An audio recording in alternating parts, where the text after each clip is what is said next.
Taong 2001, ang dating flight attendant na si Yang Yang ay napaslang ang kanyang kasintahan. Dala ng silakbo ng kanilang damdamin, sila ay nag-away kung saan nangyari ang hindi inaasahan. Ayon sa kanya, ang kanyang nagawa ay dala lamang ng kanyang pag-ibig. Isang pag-ibig na nag-ugat sa isang panlilinlang kung saan ang kanyang napasukan, bagamat ayaw na niya, hindi na niya nagawa pa na iyon ay atrasan. Ang kanyang buhay ay nagbago dahil nakilala niya ang maling tao at sa kanyang pag-ibig na ito ay nabaon sa isang toxic na relasyon na hindi na niya nakaya pa na ayawan hanggang ang isa sa kanila ay humantong sa kamatayan. Tara at ating buksan ang pahina ng krimen ng kaso ni Yang Yang.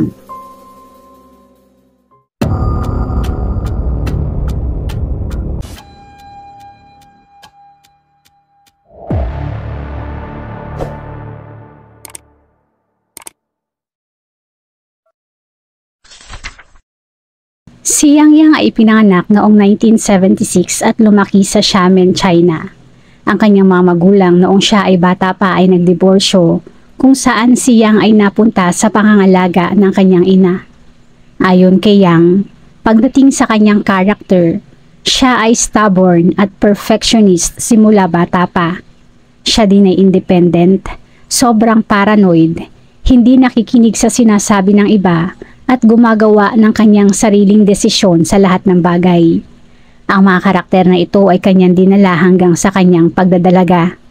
Nang siya ay nag-high school, siya ay tumira sa kanilang campus at matapos graduate ay naging isang flight attendant. Taong 1997, si Yang ay nakakuha ng trabaho bilang isang flight attendant sa Xiamen Airlines. Ang kanilang school at ang Xiamen Airlines ay nag-recruit ng 30 katao sa buong probinsya kung saan kapag naipasa nila ang exam, sila ay magiging isang flight attendant. Si Yang ay nakapasa at sa lahat ng mga naging flight attendants ay nag-stood out pa with excellent performance. Sa loob ng 4 na taon, siya ay naging isang senior attendant salamat sa kanyang excellent work at dedication at naging isa pa sa top 10 cabin crew. Sa kanyang taglay na success at kagandahan, siya ay kinainggitan ng nakararami. Masasabing siya ay papunta sa isang magandang buhay, ngunit iyon ay nasira nang nakilala niya si Gao Xiaobin.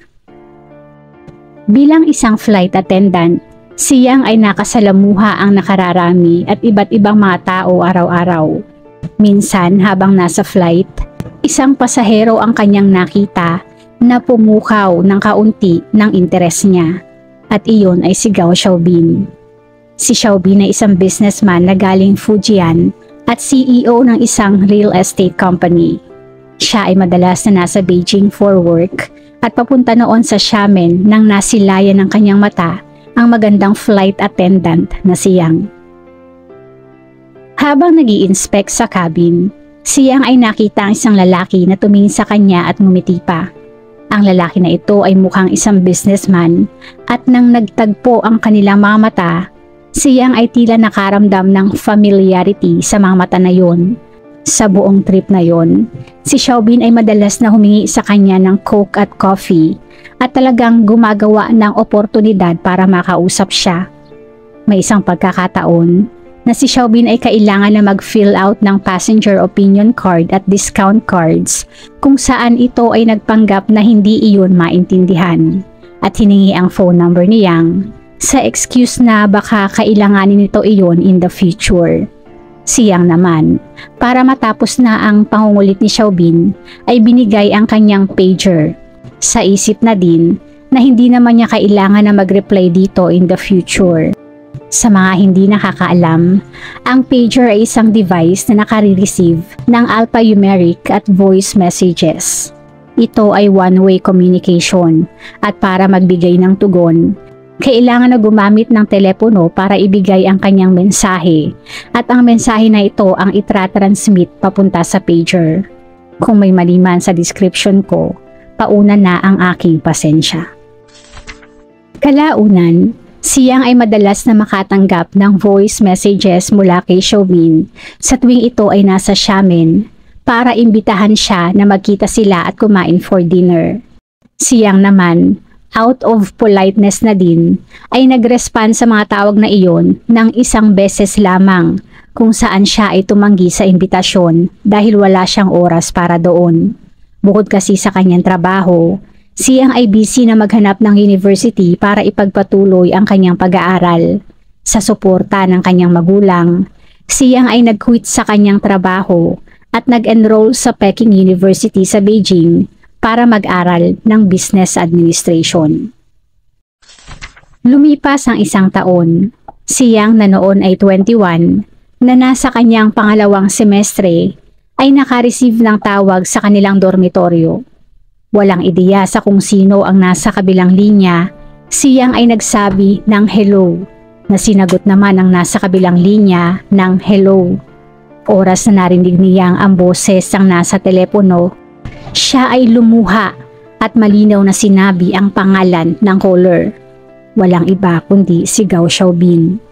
Bagamat isang taon na ang lumipas, malinaw na malinaw pa din sa alaala niyang ang boses ng lalaki na minsan niyang tinanggihan at nakausap sa telepono ng isang beses lamang. Ayon kay Xiaobin, nang minsan na nag-iwan siya ng message sa pager nito, ang nanay niyang ang tumawag at kanyang nakausap. Naramdaman ng nanay niyang ang kanyang sincerity, kaya ibinigay nito ang telepono ng kanilang dormitoryo. Siyang ay na-touch sa tawag na ito at sa kanyang isipan, si Xiaobin ay talagang persistent. Matapos ng tawag na ito, ang pagtingin niyang kay Xiaobin ay nagbago. Kinabukasan, si Xiaobin ay pumunta sa Peking University para sunduin si Yang. Ayon kay Yang, nang siya ay lumabas sa university, siya ay nakakita ng isang Mercedes-Benz at agad na naisip na iyon ay si Xiaobin. Bagamat isang taon na ang lumipas, naalala pa din niya ang unang pagkakataon na ito ay kanyang nakilala. Ang magandang mata nito, ang ngiti sa mga labi nito, maging ang magandang impresyon niya dito. Si Xiaobin ay lumapit sa kanya na nakasuot ng suit at tie, may tanga na bulaklak sa kamay, at may amoy na napakabango. Medyo magical nang i-describe ni Yang ang moment na ito. Iyon marahil ay dahil sa siya noon ay wala pang emotional experience at ang ipinakita sa kanya ni Xiaobin na kindness ay touching at mahirap tanggihan. Bilang isang college student na ang buong isip ay nasa kanyang pag-aaral, si Yang ay simple-minded lamang. Kaya sa ipinakitang trato sa kanya ng young at wealthy businessman, iyon ay bago sa kanyang pakiramdam. Ang kasimplihan na ito kalaunan will be taken advantage at iyon ay sa pamamagitan ni Xiaobin. Dahil si Xiaobin ay isa na palang married man. At sa bagay na iyon, si Yang ay walang kaalam-alam. Si Gao Xiaobin ay tubong Fujian kung saan siya doon ay meron ng asawa at anak. Ayon sa ibinigay na deskripsyon ng defense lawyer, siya ay plain looking, may taas na 5'6", na mas maliit kumpara sa height ni Yang na 5'7", at 10 years older kumpara kay Yang. Si Xiaobin bilang isang businessman ay mayroon ng 10 years na experience pagdating sa pakikipag-socialize, kaya siya ay mayroon ng deep understanding pagdating sa buhay, kaya siya ay may alam na pagdating sa associated feelings sa pagitan ng lalaki at babae. Sa kanyang panunuyo, siya ay madalas na magbigay ng bulaklak kay Yang bilang iyon ang paborito nito. Dumating pa sa punto na siya ay nag-enroll ng English class sa Peking University para i-pursue si Yang. Pero 2 beses lang siya na umattend doon.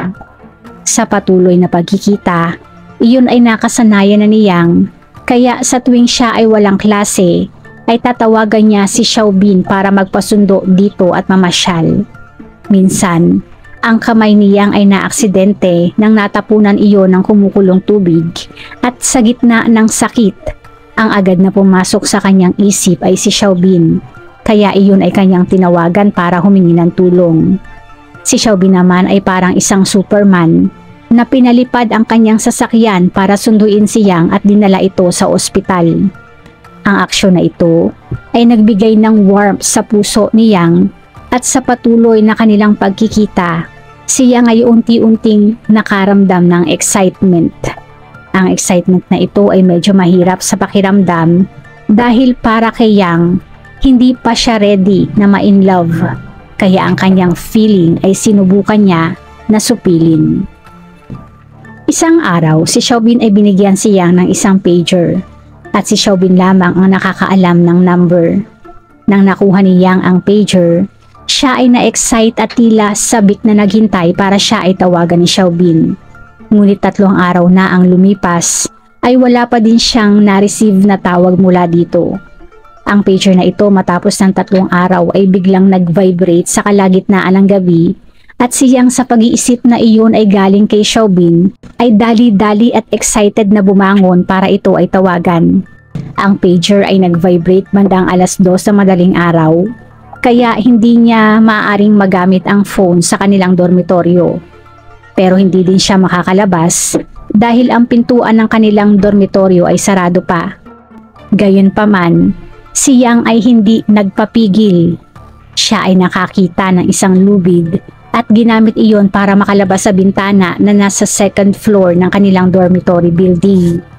Oras na siya ay nakalabas, siya ay agad na tumakbo sa isang public phone booth para tumawag. Kinuha niya ang pager para i-check ang message at hanapin ang number at sa kanyang pagkadismaya, ang message na kanyang nakuha ay hindi naman pala galing kay Xiaobin. Ang kanyang na-receive ay isa lamang palang weather forecast message. Sa patuloy na pagpapasikat ni Xiaobin ay ang patuloy din na pagkahulog ng loob ni Yang. Sa lahat ng kanilang mga interaksyon, ang puso ni Yang ay tuluyan ng inukupa ni Xiaobin. Sa buong buhay niya, bagamat mayroong lalaki na mas nakahihigit kay Xiaobin, para sa kanya, si Xiaobin lamang ang natatangi at nag-iisa. Noong si Yang ay nag-birthday, si Xiaobin ay nagpa-arrange ng napakaraming roses sa lobby ng isang 5-star hotel. Minsan naman, si Xiaobin ay dinala si Yang sa isang high-end apartment kung saan sa apartment na yon ay naghihintay ang mga katrabaho nito at kaibigan. Si Yang ay nasorpresa sa kanyang nadatnan. Ang kanilang relasyon noon ay wala pa sa romantic level, ngunit ang ginawa na ito ni Xiaobin ay obviously para ipakita sa lahat na sila ay mayroon ng romantic relationship. Ayon kay Xiaobin, siya ay nagrenta ng apartment na yon para kay Yang dahil sa hindi masyadong maganda ang kondisyon ng kanilang school.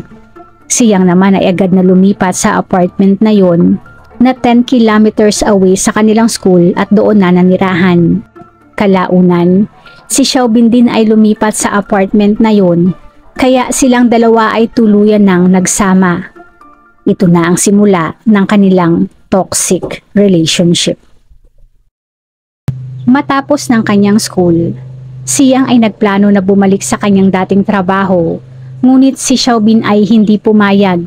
Kaya si Yang ay i-give up ang pagtatrabaho para kay Xiaobin. Nang panahon na ito, ang ina ni Yang ay nagpakasal sa isang Canadian man at gusto ng ina na isama si Yang sa Canada, ngunit iyon din ay tinanggihan ni Yang dahil hindi niya gusto na mawalay kay Xiaobin. Bilang si Yang ay jobless, siya ay binibigyan ni Xiaobin ng monthly allowance. Soon enough, si Yang ay nagdalang tao, ngunit si Xiaobin ay hindi iyon gusto, kaya pinalaglag nila ang bata. Ang isa sa karakter ni Yang ay ang pagiging paranoid, at nang sila ay nagsama ni Xiaobin, base sa nakita niyang mga kilos nito, alam niya sa kanyang sarili na ito ay may itinatago. Higit lalo, nang minsan ay may nabanggit ito tungkol sa isang bata habang ito ay may kausap sa telepono. Minsan, nang sila ay nagkausap ng pinsan ni Xiaobin, ang pinsan nito ay nadulas at mayroong nasabi na nagkumpirma sa kanyang suspisyon na si Xiaobin nga ay mayroong asawa at anak. Kinumpronta niya si Xiaobin, kung saan ay umamin naman ito At sa umiiyak na boses ay sinabi na hindi nito mahal ang asawa. At ang dahilan kung bakit sila ay hindi pa din hiwalay ay dahil sa anak nila. Sinabi din nito na hihiwalayan na nito ang asawa at papakasalan si Yang. Pero ang pangako na diborsyo na ito ay palaging nadidelay dahil sa kung ano-anong rason ni Xiaobin. Noong Chinese New Year taong 1999, si Xiaobin ay kinailangan na umuwi sa kanilang hometown. Sa pag-uwi na ito, si Yang ay nagdemand na naman na tuparin ni Xiaobin ang pangakong diborsyo. Pero si Xiaobin ay tila hindi pa willing, kaya silang dalawa ay nag-away. Sa inis ni Yang ay sinabi niya na sasama siya kay Xiaobin sa hometown nito para gawin ang pangako nito, kung saan si Xiaobin ay nagalit na naman.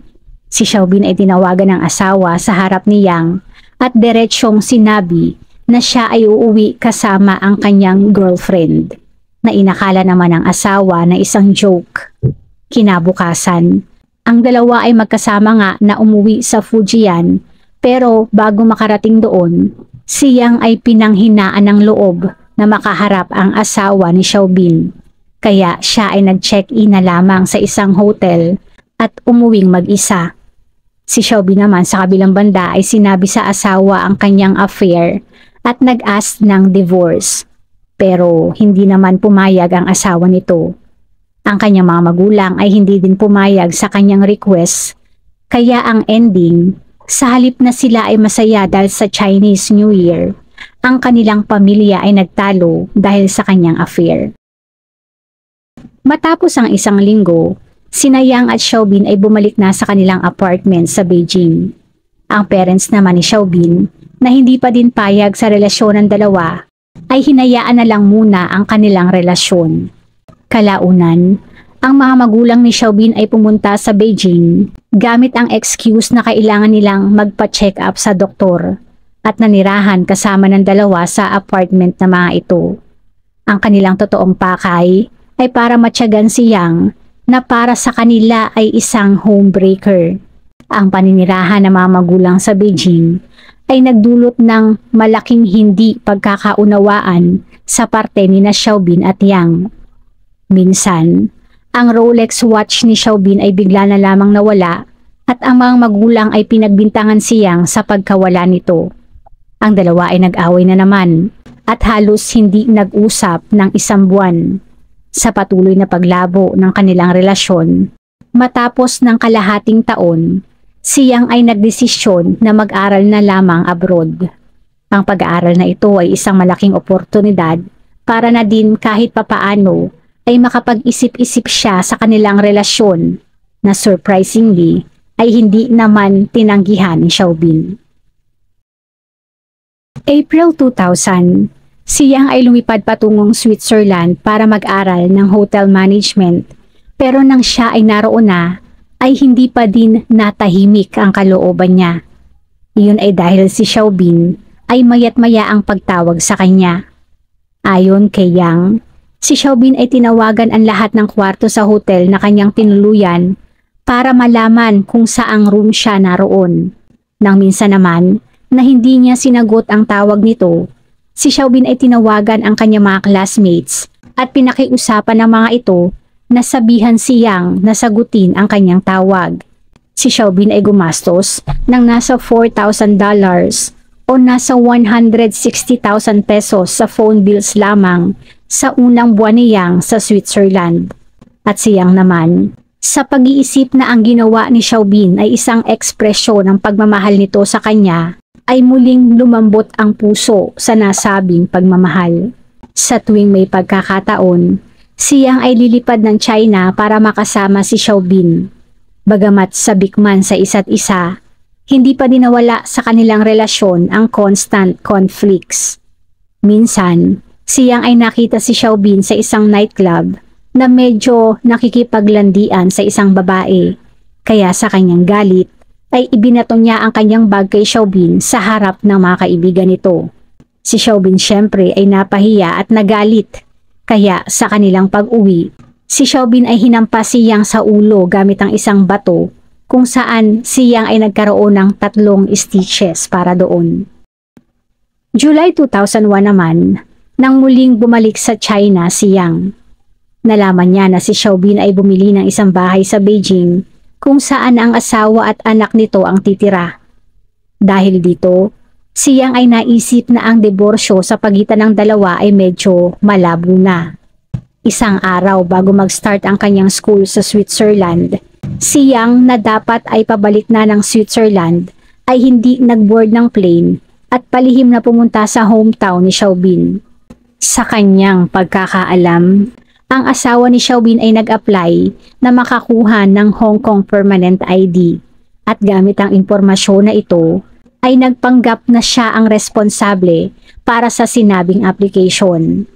Sinabihan niya ang asawa na kailangan niyang mag-conduct ng physical examination at bago gawin iyon ay binigyan ito ng inumin na hinaluan niya ng mercury na kinolek niya galing sa 10 thermometers.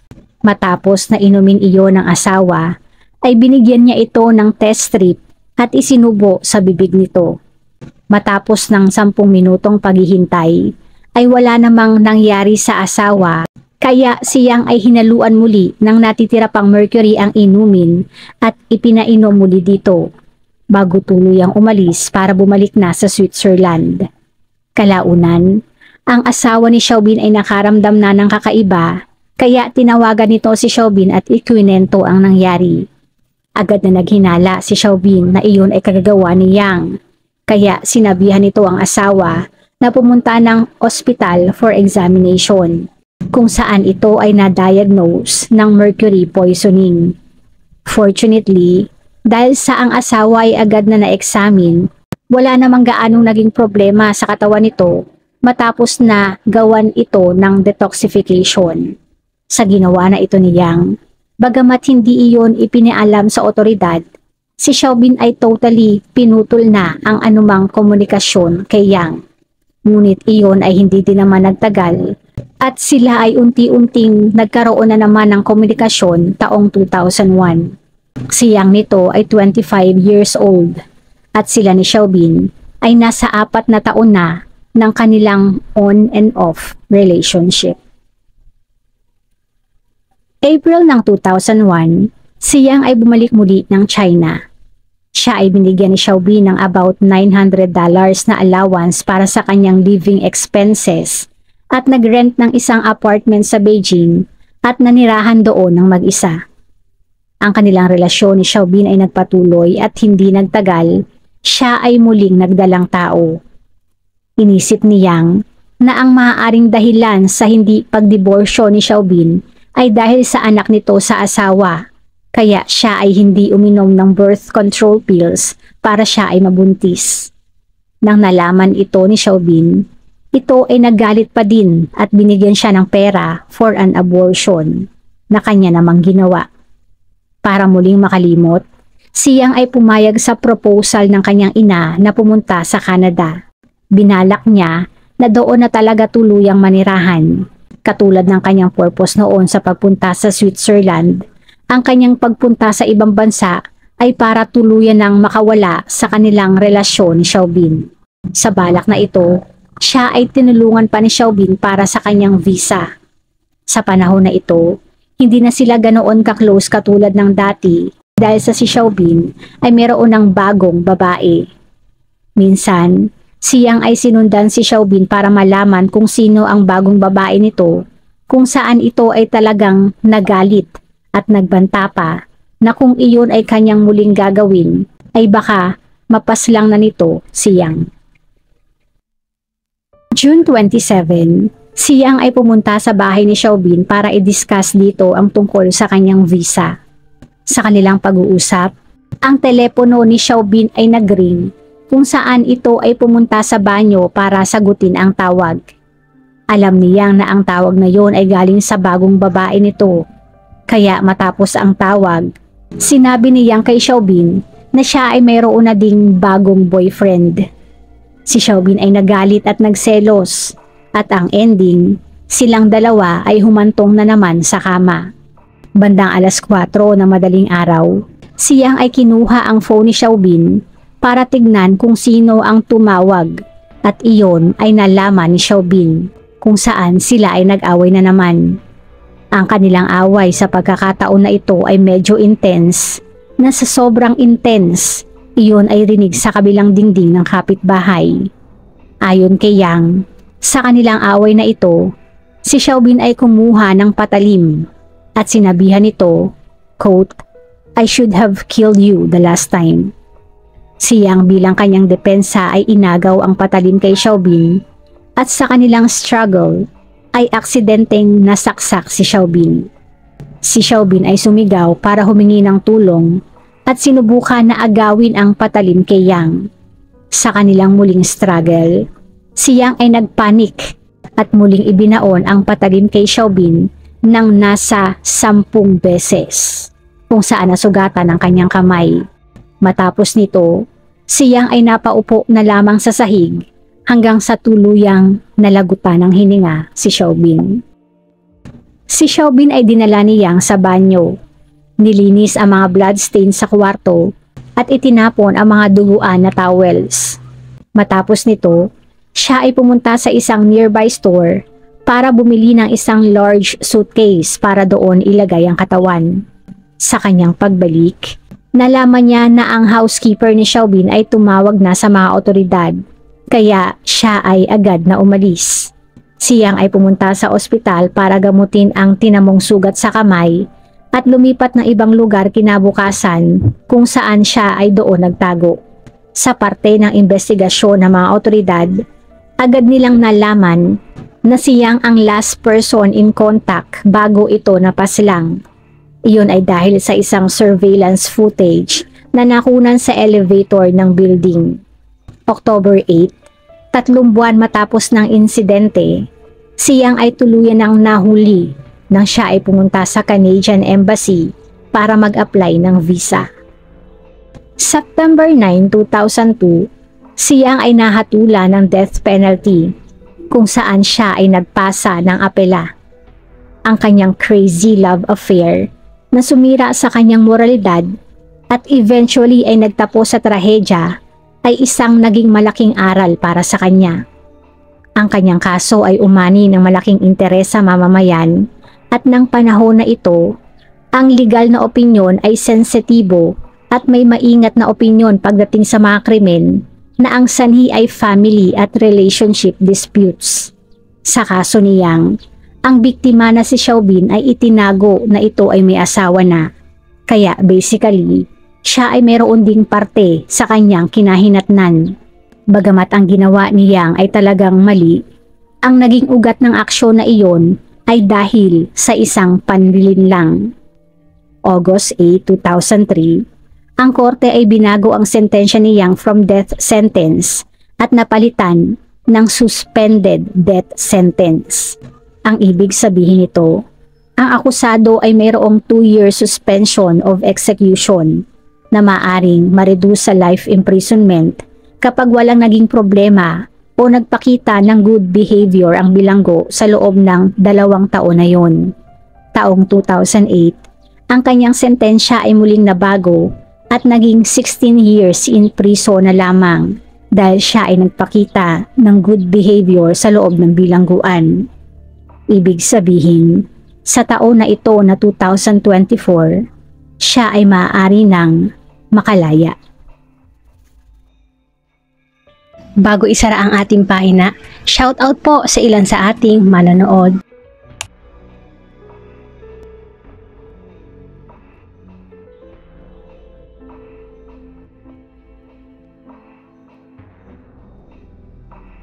Salamat po!